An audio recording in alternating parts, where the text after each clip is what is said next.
C प्यारी C नन्ही C आई कोई परी,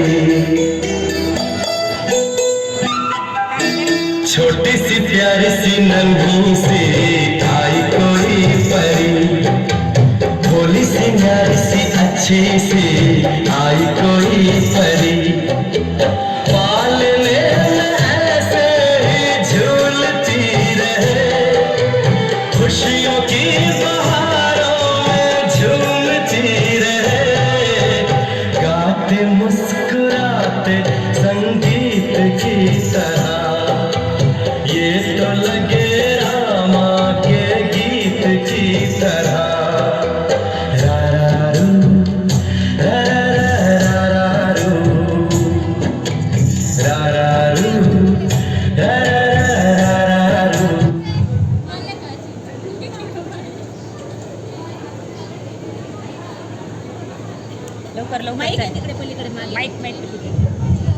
बाबा बाबा मी पास झाले, बाबा मी पास झाले. अरे वाचायला आज आपली मुलगी एम.ए. झाली.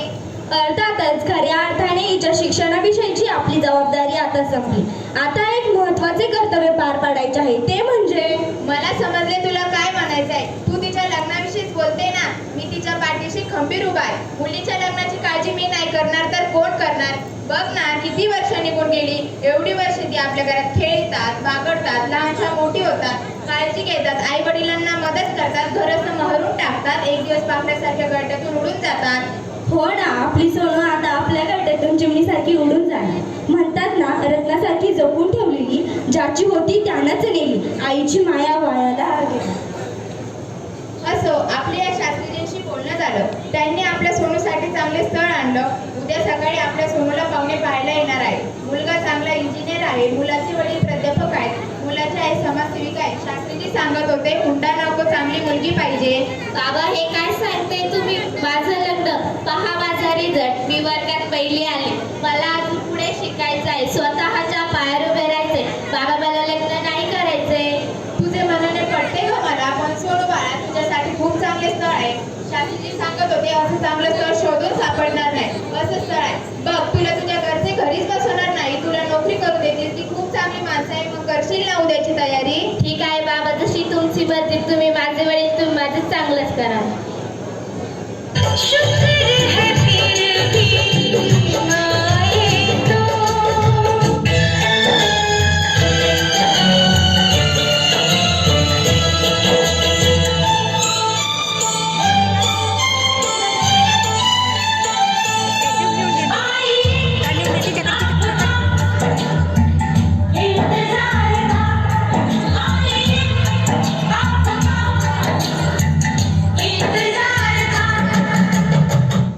या मंडळी बसा बसा. शास्त्रीजी तुम्ही पण बसा. सोनू बेटा चहा आण परत. बसा खुर्च्यावर बसा, खुर्च्यावर बसा.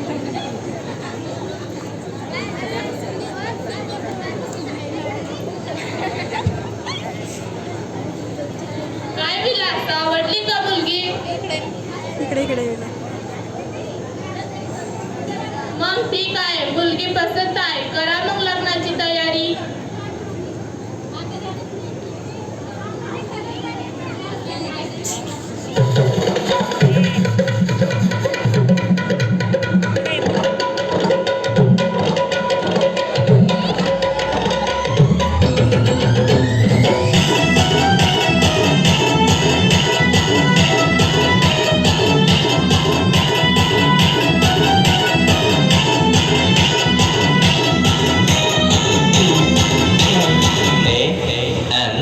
J Saura, J Saura.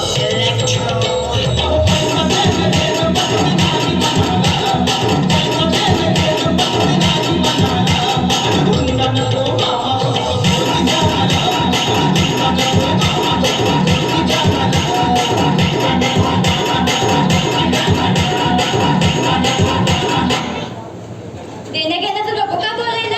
नाकापेक्षा नदी जड नको आम्हाला. एक मुलगा आहे, त्याचा माझ्या पानाही व्हायला उद्या नाव ठेवीन मला. अगं पण काय झालं तू ते सांग. तो काय सांगतो, त्याचा बाप कापणीवर करून सुद्धा माझ्याशी बोलला नाही. हा तर मुलगा काय विलास. सांग सांग आई, बोल बोल, तू म्हणशील तसं. लक्षात ठेव, शेवाळ्या चोरीच्या असल्या तरी त्याला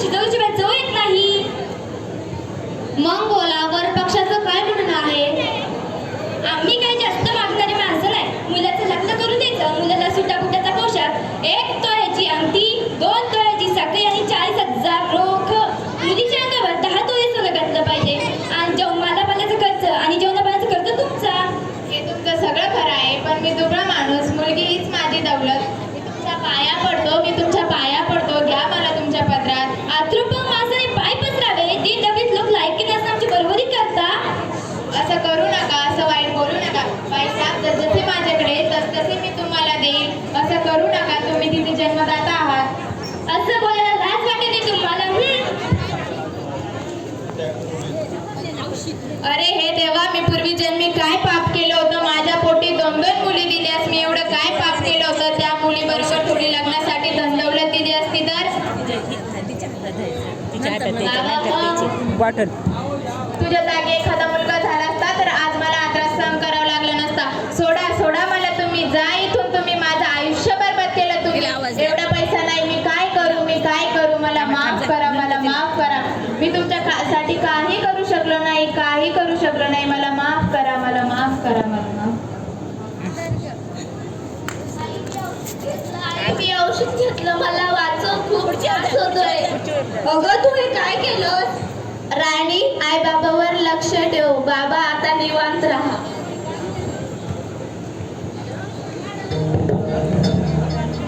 देवा